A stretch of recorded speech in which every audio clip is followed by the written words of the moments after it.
Boa noite, sejam muito bem-vindos, todos que estão entrando à nossa live. Vamos dar as boas-vindas a Deise Ducini, nossa intérprete de Libras, que vai nos acompanhar. Doutora Isaura Peixoto também já está aí conosco. Lembrando que essa live está sendo transmitida pela TV7 e nas redes sociais do projeto Escutatória, YouTube, Facebook e também Instagram. Eu sou Cris Mascarenhas, uma das coordenadoras, e vou apresentar para aqueles que estão pela primeira vez acompanhando a gente nas lives o que é o projeto. São voluntários que se juntam com suas cadeiras e vão para as vias públicas da cidade. Vamos para as praças, vamos também para os parques, as ruas. E aí o que acontece? Colocamos nossa cadeirinha e escutamos pessoas. Não é um atendimento profissional, gente, não é psicólogo, não é terapia, mas são pessoas de boa vontade que ali estão para ouvir, para escutar o seu próximo, sem julgar, sem criticar, sem trazer alguma solução para o seu problema, apenas uma escuta com afeto. Essa é a nossa missão. Continuamos dando boas-vindas a quem está entrando. Muito obrigada. Obrigada. Os voluntários, continuando, eles não precisam ter uma profissão específica, a treinamento, capacitação. Então, sejam todos muito bem-vindos. Boa noite, Deise. Boa noite, doutora Isaura.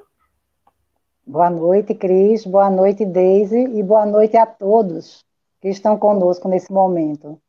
Muito obrigada. Então, para o tema Envelhecer, Desafios e Soluções e Oportunidades, o projeto Escutatória escuta a doutora Isaura Peixoto. Ela é médica, geriatra, preceptora da residência médica em geriatria do Hospital das Clínicas da Universidade Federal Pernambucana. Também é geriatra do Núcleo de Atenção do Idoso, da mesma universidade. Uma das autoras do livro Geriatria, que foi lançado no ano passado, 2019, está recente. Também pesquisadora sobre HIV em idosos e tem especialização em cuidados paliativos. Então, quem desejar, quem for entrando agora, boa noite novamente, podem participar já colocando suas perguntas, que no decorrer da live a gente vai respondendo na medida do possível. Doutora Isaura, para nos situarmos no assunto, a senhora poderia falar um pouco do panorama atual no mundo, no Brasil, sobre o envelhecimento e quais as perspectivas, as projeções que a ciência já traz para a gente? Sim. Veja bem, o envelhecimento, eu gosto muito da definição que diz assim: o envelhecimento é um fenômeno inexorável e irreversível. Fenômeno a gente sabe que é uma coisa excepcional.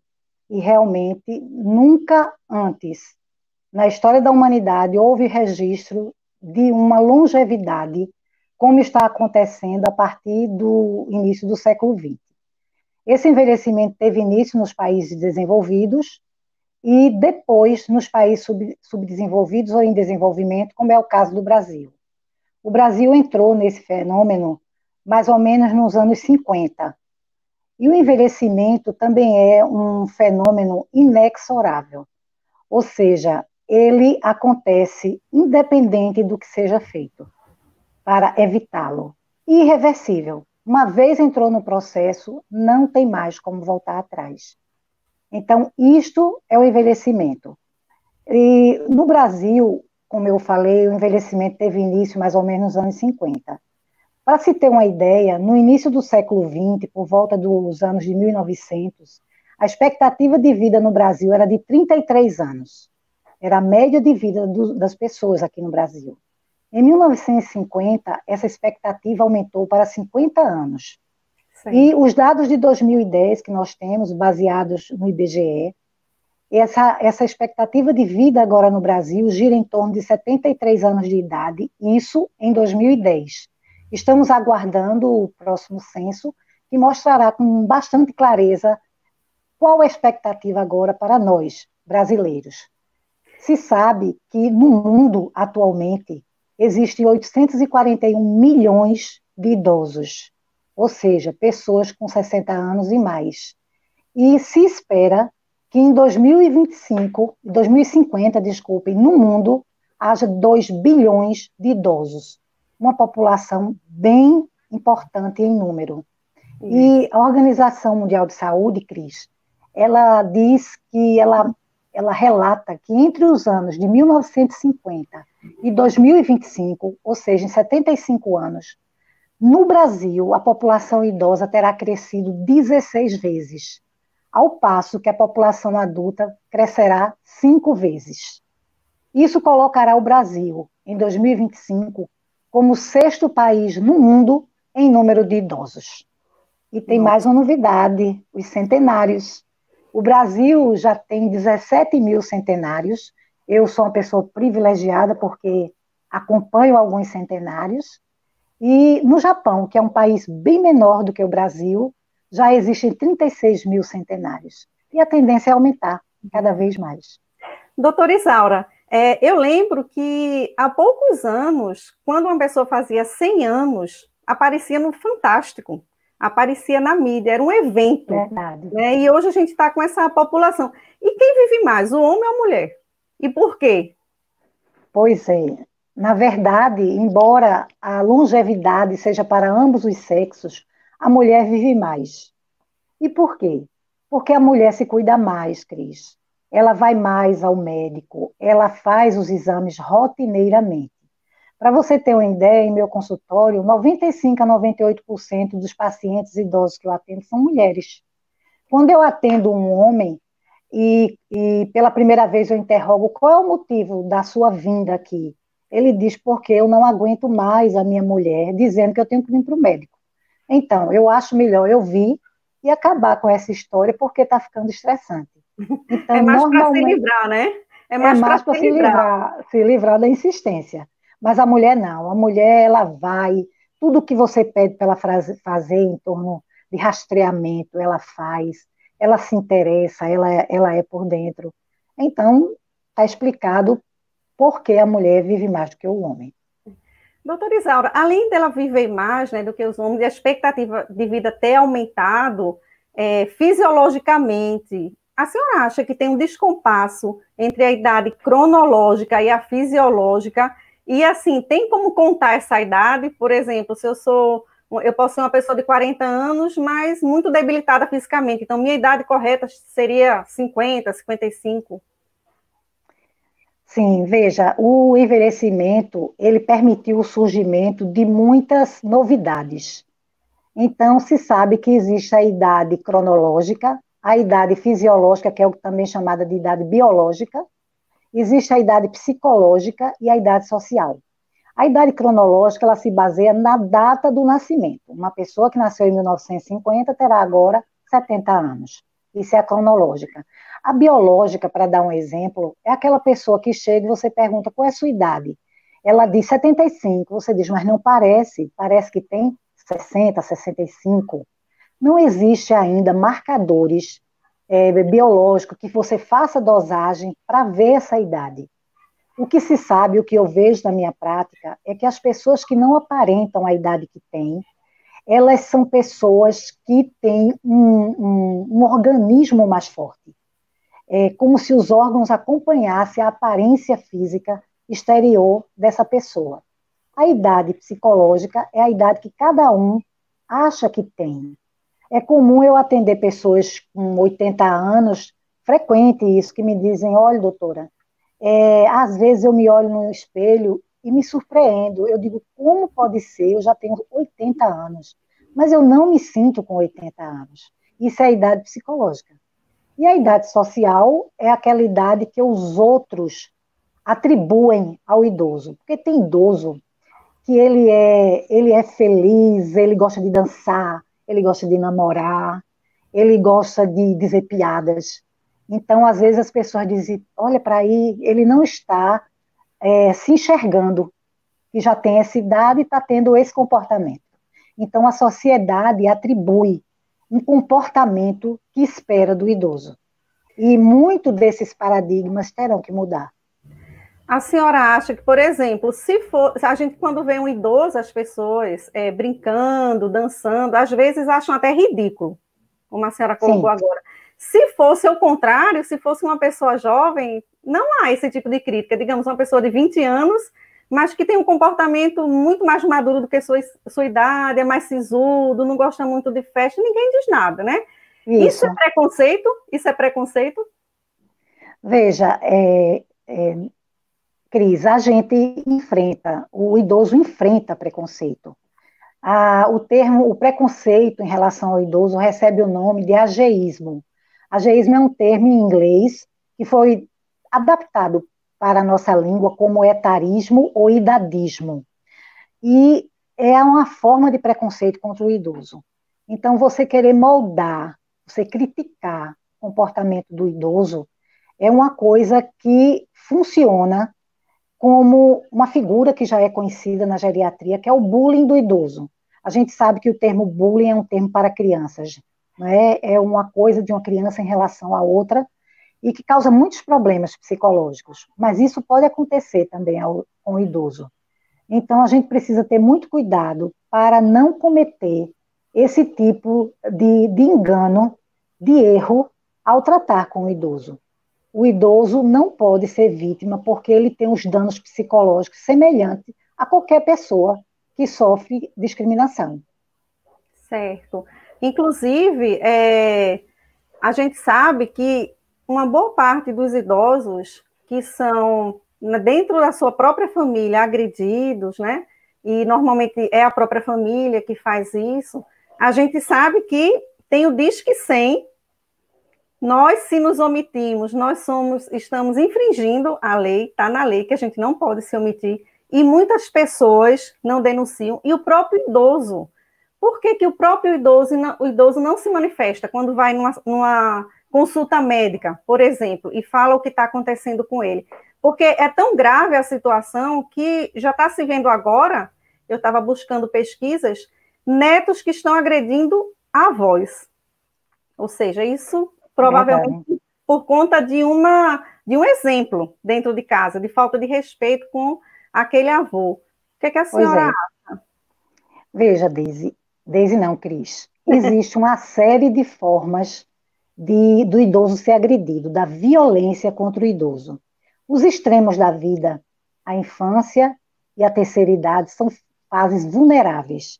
E a gente sabe que todas as pessoas que são vulneráveis, elas despertam nas pessoas e que têm a tendência a praticar a violência, a exercer isto naquela pessoa. Então, a gente sabe que a negligência é uma forma de violência contra o idoso. E como seria essa negligência contra o idoso? É você negligenciar a alimentação do idoso, a medicação dele, a higiene. Então, tudo isso é uma forma de violência. Existe também a violência psicológica, quando o idoso ele é humilhado dentro da sua casa, ele é ameaçado, quando colocam ele em situações vexatórias. Isso gera muito problema psicológico em relação ao idoso. E existe a violência física, que ela pode ser uma violência com lesão corporal, mas também existe aquela violência quando a pessoa faz grosseria, digamos assim, quando dá as coisas a ele com má vontade, quando vai alimentar e vai querendo abrir a boca do idoso. Então, todas essas formas são só formas de violência.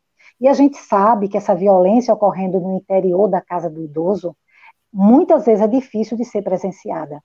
E o idoso, assim como a criança, ele tem medo de denunciar. Por quê? Porque se ele denuncia, enquanto as coisas são tomadas as providências e tudo, ele pode voltar para o convívio daquela pessoa e ficar numa situação muito difícil, até de ser mais agredido. Existe também aquela violência em relação ao patrimônio do idoso. Quanto idoso tem o seu cartão de aposentadoria confiscado pela família? Isso é uma forma de violência. contra o idoso. Então, ele tem medo. E outra coisa também que acontece é que o idoso, ele, normalmente, quem comete essa violência são filhos e netos. Então, são pessoas com quem ele tem um vínculo afetivo muito grande. Aí fica muito complicado, ele sente-se dentro de uma cadeia de circunstâncias, E ele amarrado sente, por circunstâncias. Pois não? e ele sente também vergonha, porque, de uma certa forma, Sim, foi ele que criou aqueles filhos, né? Aqueles netos são isso, descendentes, e é como se ele tivesse falhado. A gente vê muito idosos lá no quartinho, no fundo das casas, sim, né, segregado. Ou então, às vezes, quando está dentro do ambiente familiar, ele é ignorado, ninguém conversa com ele, ninguém fala, ninguém quer escutar, né? Aí a gente faz um contraponto. Quase 50% acha que é um incômodo na família, acha que dá trabalho. Por outro lado, essa família também, ela não foi preparada para conviver com o idoso, né? É uma realidade assim um pouco recente, esse número exorbitante de idosos que a sim. gente está tendo, né? Como é que a senhora vê isso? Como é que poderia essa convivência melhorar entre o idoso e a família? Como é que a família pode acolher melhor ele? Veja, todas as etapas da vida do ser humano, se houver um preparo, tudo é diferente. Mas se a pessoa se prepara para ter um filho, é diferente quando acontece de repente. Então, o Brasil, ele é um país único, ele é ímpar. Nos anos de 60 e 70, ocorreu o baby boom, que foi aquela quantidade enorme de nascimentos. E o Brasil, para ser conhecido ali como país do futuro. Então, as crianças, que a gente sabe que criança e jovem é o futuro e a força de um país. Só que não se lembraram, essas crianças envelheceriam. Então, quem nasceu no baby boom, nos anos 50, início dos anos 60, eles são os idosos de agora. De repente, aquela multidão de pessoas nascidas naquela época que se beneficiaram da redução da mortalidade infantil através de vacinas, da melhoria tecnológica na saúde e os cuidados, os esclarecimentos que havia, eles sobreviveram, tiveram uma expectativa de vida maior. E essas mesmas crianças que se beneficiaram lá atrás se beneficiam com a longevidade, com a tecnologia que permite que ele viva mais. Então é necessário um preparo, porque como você bem falou, é interessante que as famílias de repente se sentem surpresas em ter um idoso dentro de casa, porque os filhos enxergam os pais, veem os pais sem enxergar que eles envelheceram e começam a perceber que esse processo está ocorrendo quando surge algum problema de saúde, algum prejuízo funcional do idoso. Aí é uma surpresa, e digo mais, viu? Para muito idoso é uma surpresa envelhecer. Não esperavam. De Imagino. repente, estão na terceira idade. E hoje, que o idoso de 60 anos, eu queria esclarecer o ponto de corte para idoso. Em Uhum. países em desenvolvimento, como o Brasil, são 60 anos. Em países desenvolvidos, é a partir de 65 anos. E há países que já adotam uma faixa etária maior, como a Itália, que é a partir de 75 anos. E o que eu noto hoje é que um idoso de 60 anos, ele não aparenta, ele não corresponde àquele idoso que existe na mente da população de 40 anos atrás. O O idoso de vovozinho, né? 60 não é mais, você não olha hoje uma pessoa de 60 anos e chama de vovô, porque ele parece uma pessoa de 40 anos daquela época. É, Então, as coisas mudaram. é. Voltando à questão da família, então, por exemplo, a gente vê que às vezes a família deixa que o idoso tenha convivência ou só na igreja ou no grupo dele de terceira idade, mas ele precisa, na realidade, muito da convivência na própria família, se sentir acolhido. E o idoso é cheio de rotinas, né? Ele vive com rotinas, e aí tem que bater a rotina da casa com a dele. E aí minha pergunta é a seguinte, agora, em tempos de Covid-19, porque virou de cabeça para baixo a rotina de todo mundo. Então, para o idoso que tem horáriozinho de sair para caminhar, tem horáriozinho de tomar seu chá, né? De ir para a igreja, tudo certinho. Ele está fora completamente. A gente sabe que isso tem um prejuízo até de declínio cognitivo, né? E a imunidade dele baixa com isso. Como é que a família pode resolver isso, ajudá-lo nesse sentido?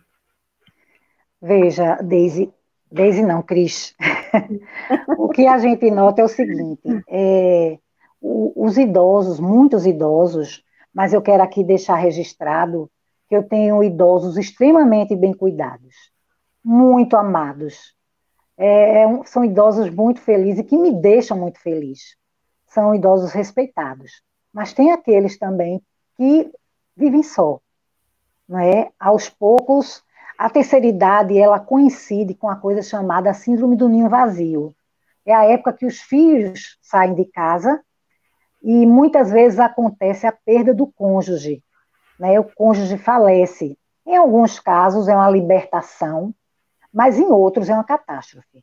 E o luto é uma coisa muito pesada na terceira idade, deixando aqui o alerta de que o luto no primeiro ano de vida, no idoso, ele representa um risco de morte, tanto por agravamento de doenças que ele tenha, como hipertensão, diabetes, quanto por suicídio. Então, dentro desse contexto, com a saída dos filhos, com a morte do cônjuge, ocorre o distanciamento, porque hoje as pessoas são muito ocupadas. Houve uma mudança no modelo familiar. Uma família que antes a mulher não trabalhava, era a filha normalmente quem ficava e cuidava dos pais, mas essa filha hoje trabalha, não é? Aí, então, ele fica nesse distanciamento. Aí, dentro dessa pandemia, ocorre o isolamento, porque a família, ela quer que o idoso se isole para que ele não adquira a doença. Mas é uma faca de dois gumes isso, porque eu tenho uma paciente que em março ela infartou, passou 10 dias na UTI, quando recebeu alta no meio dessa pandemia, ela foi para casa e a família deixou ela em casa sozinha, proibiu ela de sair, proibiu de receber visitas, as coisas são colocadas na porta da casa dela, sem o contato, ninguém fala. Note, ela é extremamente fragilizada, ela tem 80 anos de idade, se acontecer uma queda ou alguma outra coisa, talvez não dê nem tempo de prestar o socorro. Então, às vezes... A gente sabe que distanciamento social não exatamente tem que ser um isolamento. Exato. Há formas de estar presente sem estar perto fisicamente. Pois é. E assim, a solidão é uma coisa muito séria no idoso. Veja que no Reino Unido já existe o Ministério da Solidão, porque é um país que envelheceu mais cedo do que o Brasil, a natalidade diminuiu muito, e são pessoas que muitas vezes já não têm família, não geraram filhos, e agora estão sós. Mas aqui no Brasil a gente observa esse isolamento, mesmo com filhos, com netos, não sabe? Ele já vivia uma pandemia, digamos assim, para o idoso, muito já começou, exato. Né? Esse isolamento já existia antes, é muita solidão. Tem idoso que, eu tenho muitos idosos, que eles vão à consulta sozinhos sempre. Quando eu percebo que está havendo algum problema maior, principalmente déficit cognitivo, eu peço o comparecimento da família e não é incomum ninguém aparecer. Apesar do contato telefônico que eu faço, a família não vai. Ele continua indo só. É triste. E aí, no caso, por exemplo, atualmente com a Covid-19, isso aí fica meio que velado, né? Fica velado. Não, a gente tem que manter o distanciamento, aí isola mais ainda, esquece mesmo com essa desculpa da Covid-19, né? Sem ter um meio termo, né? Um equilíbrio. Pois é. E olhe que existe uma coisa, existem dois conceitos muito importantes, que são a autonomia e a independência. A autonomia é a capacidade de você decidir sobre sua vida. E a independência é aquela capacidade que você tem de fazer o que você decidiu. Eu quero visitar fulano, é uma autonomia, e eu vou, é a minha independência. Então, esse idoso hoje, com autonomia e com independência, muitas famílias estão trancando a chave ele em casa. Isso tem gerado muito risco de acidente. As pessoas têm viralizado vídeos que acham engraçado, mas não é engraçado, eles tentando fugir de casa. Não são pessoas com demência, não, são pessoas normais, mas que estão trancadas. É possível que Isso. muitos dos que estejam ouvindo nesse momento tenham visto esses vídeos. Então, não é engraçado a pessoa ficar presa em casa contra a sua vontade. Isso deverá ser feito, ele ficar em casa, mas com uma conversa, para que ele entenda e compartilhe. Isso tudo que a senhora falou, todas essas negligências, né, com relação à proteção, com relação ao cuidado ao idoso, que até muita gente diz assim, o idoso vira uma criança.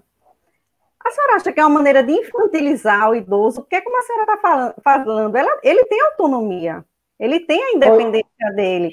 Então, pois por que infantilizar o idoso é uma criança? Quer dizer, desconsidera toda a história de vida dele, uma trajetória, os conhecimentos. Ele não é uma criança, ele já passou dessa fase, né? O que a senhora fala sobre isso? Olhe, Cris, a infantilização do idoso, ela está incluída na violência contra o idoso. O idoso não pode ser infantilizado. Muitas vezes a gente recebe lá no hospital pacientes, principalmente pacientes quando têm demência, eles chegam com chupeta e com uma boneca ou um carrinho. Aí é chocante a cena, sabe? Então você pergunta, o que foi que houve que ele está com a chupeta? Não, mas é porque ele voltou a ser criança. Ele não voltou a ser criança. Uma coisa bem interessante de ser percebida é que a infância dura 10 anos, mais ou menos, a adolescência 10 anos, aí se vão 20 anos. Dos 20 aos 60 anos é a idade adulta, são 40 anos. A partir daí começa a terceira idade. Só que hoje a terceira idade pode durar até 60 anos, porque tem pessoas com 120 anos. De repente, a terceira idade ela vai ser a fase mais longa da vida de muitos. E se você, desde o princípio, começa a infantilizar um idoso, tratar ele como criança, vai tornar a vida dele um verdadeiro inferno. Da mesma forma que você não pode tratar uma criança como um adulto, não pode tratar um idoso como uma criança. São fases totalmente diferentes. E que merecem um tratamento adequado. Oi. Isso, e com relação a esse termo que a gente falou agora, né? Terceira idade, melhor idade, boa idade, jovem há mais tempo. Isso é uma forma de preconceito velado. Quer dizer, a gente mesmo fica procurando evitar a palavra idoso, como se tivesse um peso, como se fosse uma vergonha, vem com sentido de inutilidade. Tem muito disso mesmo. O termo terceira idade surgiu por uma classificação mesmo, né? De 0 a 20 seria a primeira idade, de 20 a 49 seria a segunda, e a partir daí a terceira idade. Mas aí surgiram outros termos, boa idade, jovem há mais tempo, e muitos pacientes meus perguntam, eu queria saber quem inventou o termo boa idade, para me dizer exatamente as coisas boas da terceira idade. Mas há coisas boas na terceira idade, porque o que há é um despreparo para viver essa idade. Porque se você notar, todas as fases da vida têm suas dificuldades. Claro. Não é? Agora, claro, o problema é que a terceira idade configura com a finitude. A figura da morte começa a aparecer, e muitas culturas, como a nossa, têm tabu em relação à morte, em relação à finitude. E isto faz com que se coloquem nomes, de uma certa forma, para esquecer que é o começo do fim, digamos assim. Só que a morte, ela acompanha o homem desde o nascimento. Ela está lá, junto. E o envelhecimento, eu não sei se você sabe, Cris, ele tem início na terceira década de vida, ou seja, a partir dos 20 anos. Porque de 0 a 10 é a primeira década, de 10 a 20 a segunda, a partir de 20 a terceira.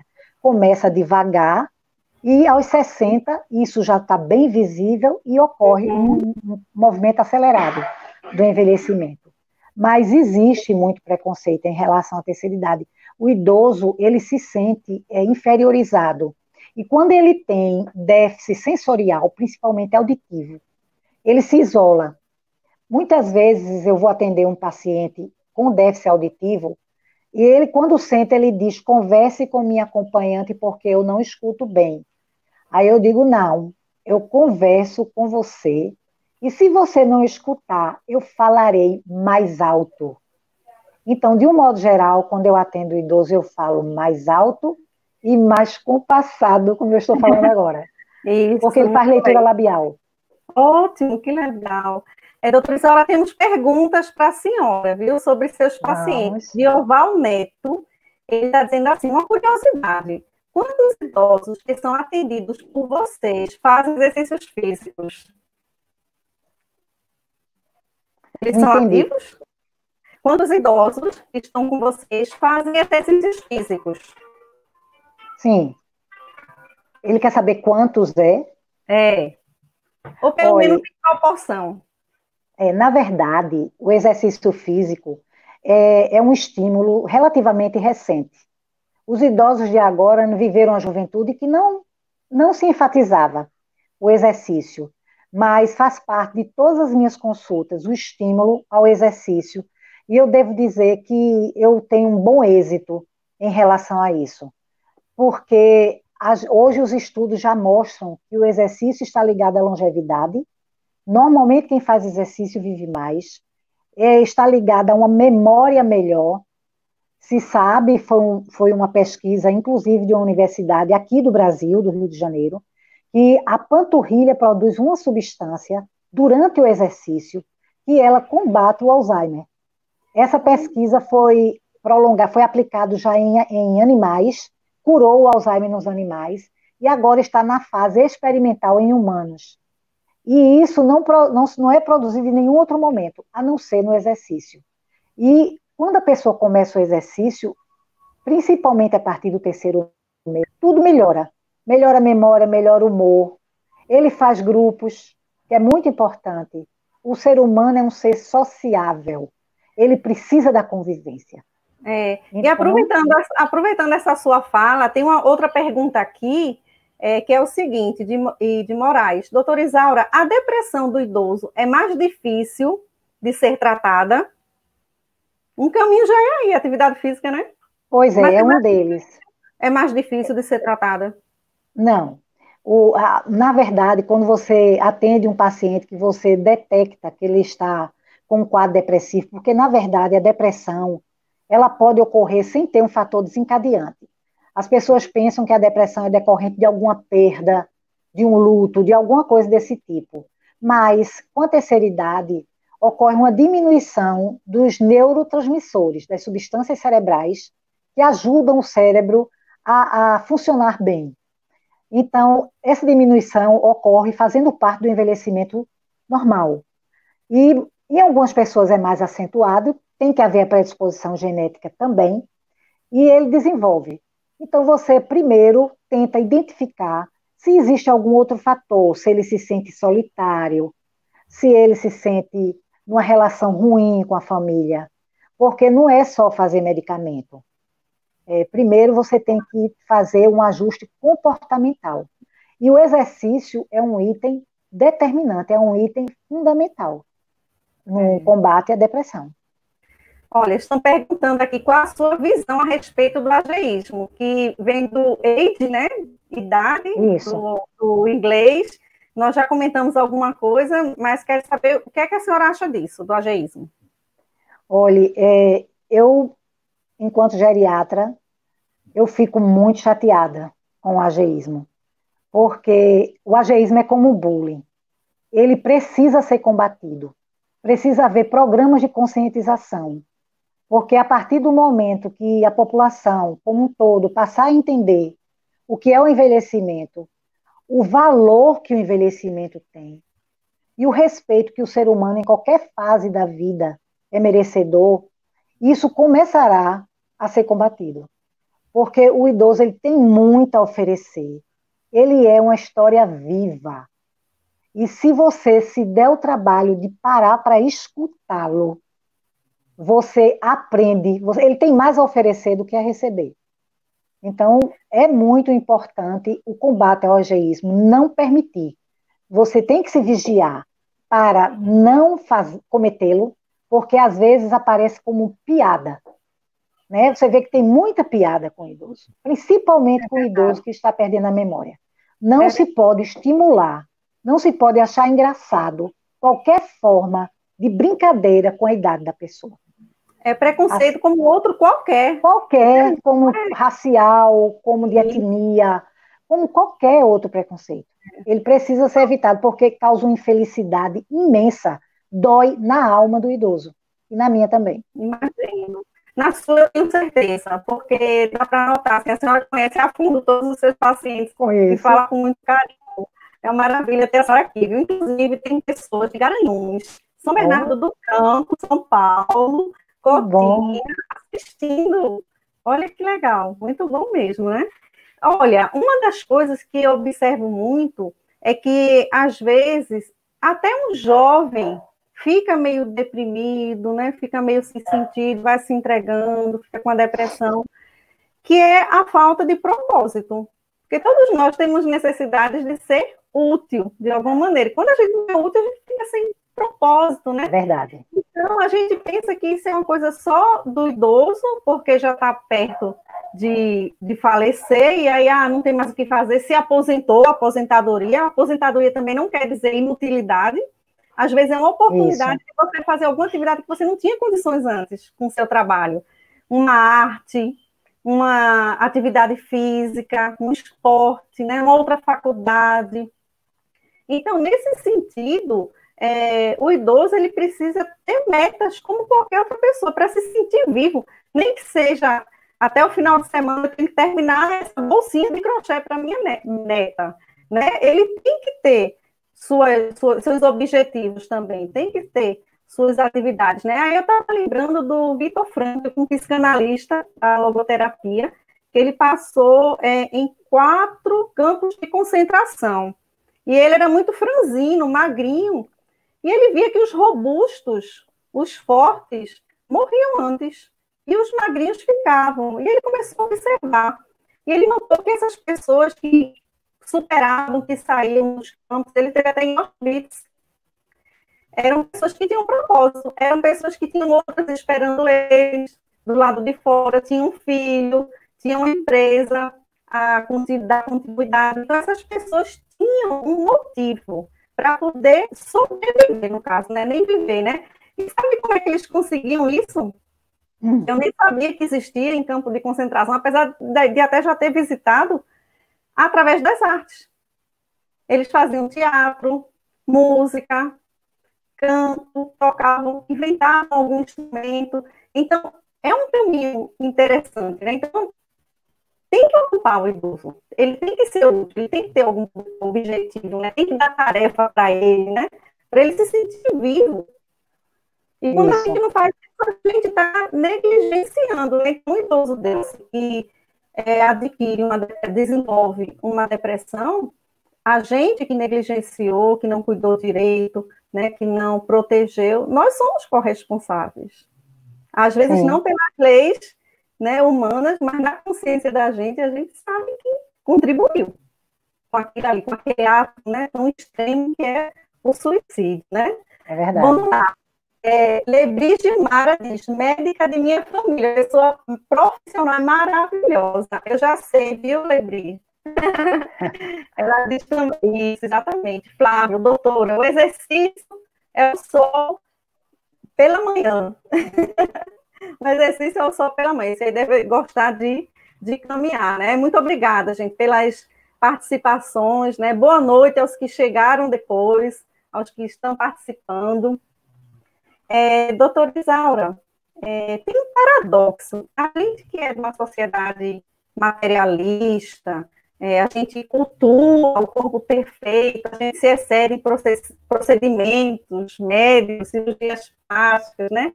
Então, tem uma coisa assim, a gente não quer parecer velho, mas a gente não quer também morrer antes. A gente quer viver cada vez mais buscando mais tempo de vida, né?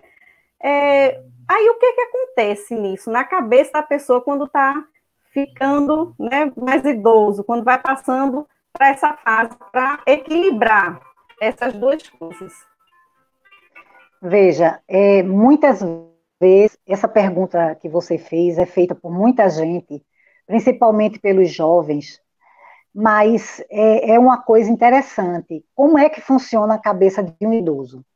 Eu costumo fazer uma comparação. Você imagine um objeto e uma pessoa subindo uma colina. E isso é a trajetória de vida. Quando ele está embaixo, ele vê o objeto de um jeito. À medida que ele vai subindo, a visão que ele vai tendo é diferente e o conceito vai mudando. Então, a vida, a morte, a família, tem outra conotação para o idoso. Ele não vê mais da mesma forma. E é bem interessante que as pessoas com 80 anos e mais, que hoje é considerado idoso, muito idoso, após os 80 anos, é aquele idoso que já tem leis próprias para ele, porque ele é prioridade dentro das prioridades. Então, muitos deles já não encaram mais a morte da mesma forma que o adulto ou que o idoso quando entra na terceira idade. Tem muitos que dizem, tipo assim, combati o bom combate. Terminou, para mim. Então, mas terminou de boa. Não é uma coisa que ele está lamentando. É como uma peça de teatro que chegou a hora de sair do palco. Então, ele não tem aquele drama todo que tem o paciente adulto. Isso é uma coisa que eu aprendi no exercício da profissão. Que ele olha diferente, ele tem uma visão totalmente diferente. Quanto mais velho ele fica, mais no alto da colina ele vai estar. E aquela coisa lá embaixo vai ser menor. Não representa muito, é pequeno, né? Não. O ponto de vista é a vista do ponto, né? Isso. E existe um respeito, né? Assim, porque ele está bem dentro do ciclo de vida dele. Sim. A gente sabe que até o universo tem seus ciclos, né? Sim. Através da teologia, e nós também temos. E aí a Lilian, ela está dizendo o seguinte, já foi dito sobre a importância de interagir com o idoso. Fale um pouco também do respeito ao espaço do idoso, de não querer interagir, não querer se alimentar de algo. A pessoa fica querendo mandar, né? Quer mandar no idoso. Ela está dizendo justamente isso. Às vezes é uma decisão dele. Esse que chegou ao ciclo, ele está bem, né? Com a idade dele, com o fechamento do ciclo dele, da história dele. Aí, esse caso, tem que respeitar, né? É isso mesmo que ela está dizendo? É isso mesmo. Tem que comer o que quiser. Na verdade, as famílias se preocupam, aquelas que se preocupam com idosos, que graças a Deus são muitas, elas se preocupam, diz, olha, é um problema, ele não está dormindo, ele não está comendo direito, aí faz aquela queixa, aquele montão de queixa. Aí você diz, quantas horas você está dormindo? Estou dormindo 6 horas. O idoso dorme 5 a 6 horas por dia, porque diminui o sono no idoso, o período de sono. E as pessoas querem que ele deite de 8 e se levante de 6 ou de 8 da manhã. O idoso que dorme muito é a exceção, não é a regra. Em relação à alimentação, muitas coisas contribuem. Tem a questão dos dentes, que muitas vezes não tem todos os dentes. Tem a questão do paladar, o paladar diminui muito na terceira idade, e isso naquele idoso que toma muito remédio, ele tem um gosto ruim na boca, decorrente de ação medicamentosa. O estômago já não tem mais a mesma capacidade, o mesmo de receber uma quantidade grande de alimentos. E outras coisas mais. O olfato já diminuiu, que é uma das coisas que desperta o apetite. Então, é uma outra etapa. E aí você faz a análise do idoso e vê. Uma coisa que eu gostaria de aproveitar o momento para dizer é em relação ao termo funcionalidade. Funcionalidade é a alma da geriatria. Quando você avalia um idoso, não é que você não valorize que ele seja hipertenso, diabético, etc., não. Mas você quer saber se ele dá conta da vida dele. Se ele é funcional. Se ele for funcional, ok. Por outro lado, quando ele adoece, a primeira coisa que se compromete é a funcionalidade. Ele passa a andar mais devagar, ele passa a ter mais indisposição. Então, a funcionalidade é o termômetro do idoso. Se ele está com a funcionalidade boa, deixa ele dormir as 5, 6 horas dele, deixa ele comer o que ele gostaria. Esquecimento é sinal de velhice, esquecimento. Esquecimento faz parte da velhice. Lembrando que velhice são as alterações do corpo que ocorrem no envelhecimento. É diferente de velho, que é um conceito que a pessoa ou a sociedade dá. Então, o cérebro é o primeiro órgão a envelhecer, porque é um órgão extremamente importante. Então, quando ele começa a envelhecer, a pessoa começa a esquecer, mas é um esquecimento principalmente para nomeação. Ele vai dizer a você uma coisa, ele quer dizer um objeto, na cabeça dele ele está vendo o objeto. Mas como é o nome? Ele demora, ele chega lá, mas ele demora. Isso é o esquecimento próprio da idade. Isso é fisiológico. Lembrando que envelhecimento não é doença. Ela faz parte de um ciclo da vida. Não é doença. Natural. Eu, às vezes, digo à minha filha, se um adolescente, se as manifestações psicológicas de humor, que varia muito no adolescente, fosse em outra faixa etária, era uma doença mental. É verdade. Porque eles mudam muito de humor. A mesma coisa, na terceira idade, tem as coisas próprias da idade, e que são normais. Verdade, doutora Isaura. Lilian Tainan é sua paciente lá de Potinha, viu? E ela está perguntando o seguinte: os idosos costumam ter medo da noite? Olha, obrigada, Lilian, muito obrigada por estar participando. Ela está pedindo para dizer a senhora que está assistindo, viu? Obrigada. Muito obrigada. Olha, a noite, para o idoso, ele não tem medo da noite. Agora, existe a síndrome do pôr do sol, que é comum nas pessoas que têm Alzheimer, que têm demência. Eles começam a mudar o comportamento no final de tarde. E à noite. Eles mudam completamente. Eles ficam mais desorientados, mais agressivos, mais irritados. E depois, quando fica mais tarde, passa. É a síndrome do pôr do sol, que é nessa faixa etária. Agora, não é próprio da idade ter medo da noite, a não ser quem já tinha, né? Doutora, o Dioval Neto, eu já ia fazer essa pergunta também, viu, Dioval? Mesma coisa que você.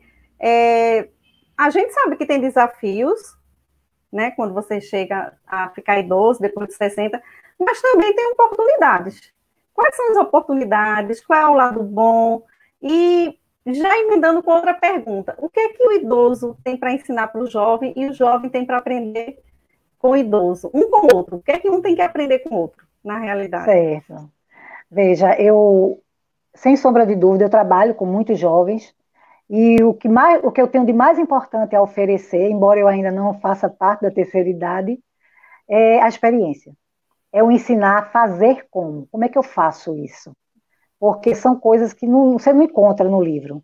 Tem muitos residentes que verbalizam. Eu gostaria muito de ver meu preceptor atendendo, porque sempre é ele que me vê atendendo. Mas eu gostaria de ver, é o aprender como. Então, a experiência é o que tem de melhor para se obter do idoso. E o jovem tem muito a dar. O jovem é alegre, o jovem tem esperança. E o jovem, ele digamos assim, é afoito. Ele cria coisas novas. E é muito importante isso. É muito importante isso no relacionamento com o idoso. Porque isso traz vida, não é? Para o idoso. Eu recomendo que se assista um filme chamado O Estagiário. É um filme excelente, porque estagiário normalmente ele é jovem e é inexperiente. E nesse filme o estagiário é um idoso extremamente experiente e ele faz a diferença onde ele vai trabalhar. Então é muito legal, eu recomendo. Muito bom, muito obrigada pela recomendação. A gente vê muito nas empresas agora, as empresas fazendo essa mescla, trazendo os idosos, deixando eles interagirem, e aí um aproveita justamente isso. O jovem aproveita a experiência dele, a tranquilidade, né? E ele também aprende e se renova com aquela energia alegre, né? Exato, é a renovação. Isso, tem uma perguntinha que vamos responder brevemente, estamos já chegando próximo. Muitas perguntas, viu? Obrigada aos internautas participando ativamente. Gina Volker, ela está perguntando se Alzheimer e demência, qual a diferença? Olha, demência é uma denominação genérica, digamos assim, porque não existe só a demência de Alzheimer. Existem outros tipos de demência. Existe a demência decorrente da doença de Parkinson, por corpúsculo de Levy, pelo álcool, a demência vascular, de pessoas que têm problema na circulação. Então, tem vários tipos de demência, todas com declínio cognitivo. A demência de Alzheimer é um dos tipos de demência. E se sabe que tem que haver predisposição, tem fator genético e etc. Tá certo. Eu quero fazer uma perguntinha, essa última aqui, que é de Rita Carla, porque é paciente da senhora, viu? Isolamento. Minha mãe e tia, Yolanda e Dalvinha, que são pacientes da doutora, estão com pouco apetite. Ela quer saber o que é que faz. Não tem nada demais. Eu não entendi. Cris, eu não entendi. Rita Carla, ela quer saber o que é que faz para a mãe dela e a tia, que são suas pacientes, e estão sem apetite, e ela não sabe o que fazer mais para elas comerem. O que a senhora recomenda? Alguma receita? Não, veja bem, isso teria que ser uma consulta presencial, eu conheço as duas muito bem, viu? E outra coisa, muitas das coisas que nós estamos julgando atualmente, ela precisa ser avaliada fora desse contexto de pandemia, porque as pessoas estão muito mal com o isolamento e também com o medo que existe de uma doença que a qualquer momento pode chegar na casa dela. Então, muita coisa, mudança de comportamento, desânimo, falta de apetite, falta de sono. Está dentro desse contexto. A senhora acha que, por exemplo, a pandemia trouxe uma vulnerabilidade maior para os idosos, obviamente. Mas, por outro lado, a senhora acha que é um ponto positivo ter dado visibilidade a essas pessoas que eram tão meio que ignoradas até na sociedade, porque as pessoas começaram a se movimentar fraternalmente em torno de todo mundo, obviamente. Mas os idosos não tinham essa visibilidade que estão tendo agora.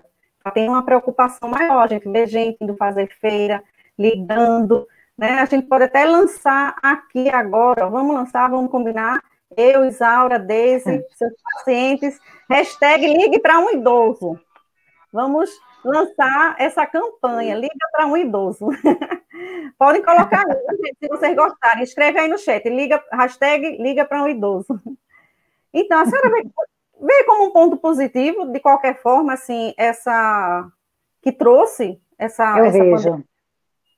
Eu vejo que o altruísmo, ele se demonstrou de várias maneiras durante essa pandemia e continua a aparecer, e isso faz se criar uma esperança de uma sociedade melhor, porque até então, a tecnologia, eu amo a tecnologia, mas a gente sabe que existe uma preocupação do que essa tecnologia pode trazer, uma vez que está separando as pessoas. As pessoas estão tão ligadas na máquina que estão esquecendo o ser humano. E essa pandemia, ela permitiu você pensar no outro. E muito dessa população que foi pensada é a população idosa. É o idoso. Exato. Então, valeu. O altruísmo foi tudo de bom. Que bom, ficamos felizes. Deu visibilidade, realmente. E aí, para finalizar, eu quero perguntar aos nossos queridos internautas que estão aqui participando ativamente, muito obrigada. Eles respondam, por favor, a gente quer saber. E a senhora, como representante desses idosos que a senhora cuida, esses outros que não estão sendo cuidados, mas que a gente está aqui tentando fazer uma sensibilização para que as famílias se apropriem.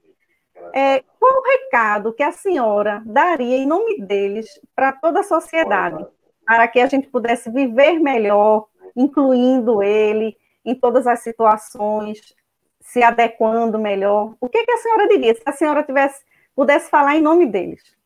Qual o recado? Olha, eu diria o seguinte, eu sempre aprendi, eu acredito, que vida é bênção. A vida das pessoas são prolongadas, tem um motivo para isso. Então, bênção é coisa boa.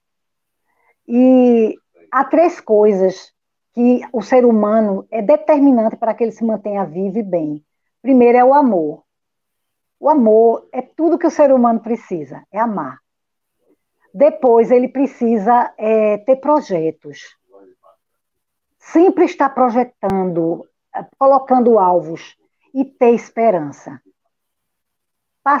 Parar de pensar em coisas ruins e ter esperança que muitas coisas boas acontecem e promover essas coisas boas, fazer acontecer. Então, amor, esperança e sonho é a mola de qualquer ser humano. E não é diferente do idoso.